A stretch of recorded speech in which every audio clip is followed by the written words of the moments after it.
iyadoo maalmihii u dambeeyay magaalada Burco ay ku sugnaayeen guddida joogtada golaha wakiilada Soomaaliland isla markaasna ay kulamo kala gedisan la yeelanayeen bulshada qaybaheeda kala duwan ayaa wafdigani ballaaran uu hogaaminayo guddoomiyaha guddida joogtada golaha wakiilada Soomaaliland xildhibaan Ibraahim Mahdi Buuba ayaa maanta waxay kormeer ballaaran ku tageen xabsiga weyn iyo waliba cisbitaalka magaalada Burco ujeedada wafdigani ayaa ahaa sidii ay ku kurgeli lahaayeen xaaladda dhabta ee ka jirta xabsiga weyn iyo waliba cisbitaalka magaalada Burco oo muddooyinkii u dambeysay si weyn ay bulshada reer Burco ay uga dayrinayeen xaaladda uu ku sugan yahay cisbitaalka Burco waxaanay guddidani joogtada golaha wakiilada Soomaaliland ay halkaasi warbixino kala duwan kaga dhageysteen maamulka iyo waliba mas'uuliyiinta xarumahaasi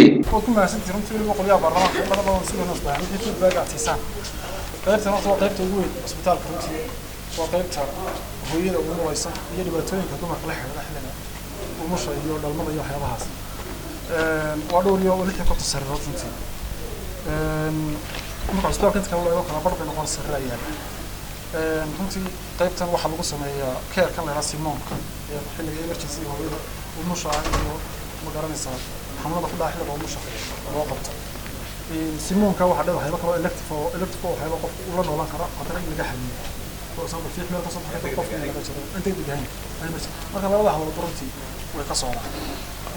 ماشى أطلق بيشنا سوق على واحد وده حيان شن بقول له بقول إشي وسويتشرا تطمر تحمل ومش ولا حاجة يضل إلكتفو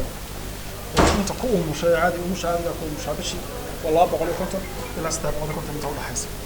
خلي ما نقص أنا يحوي كنت إلا اللي أنت وضح حسن waxaan soo dhaweynaynaa waftiga baarlamaanka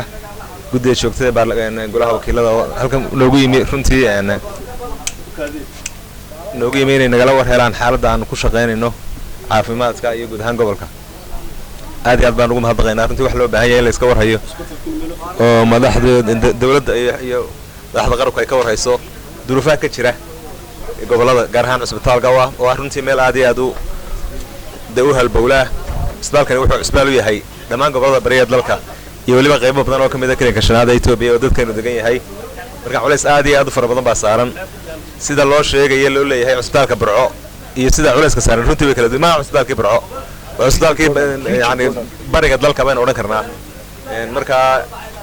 waxa baahida taala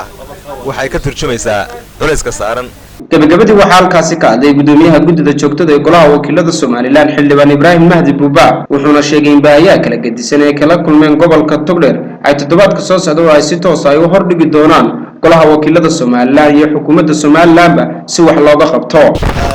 guddiga joogtada iyo anshaxa ee golaha wakiilada socdaalkeedii magaalada Burco caasimadda gobolka Togdheer ay ku joogtay ay maanta soo gabagabeynaysaa waxaan maanta kormeer ku soo marnay jeelka weyn magaalada Burco iyo cisbitaalka guud ee magaalada bottomline-ka ama ubuucda socdaalkayaga warbixinaha aanu ka geyn doono golaha wakiilada qayladhaanta ugu badan waxay ahaan doonaan labada meelood oo runtii ah waxyaabaha ka taagan ama baahiyaha yaala waxyaabo aan loo adkeysan karin loona dul qaadan karin saas darteed maanta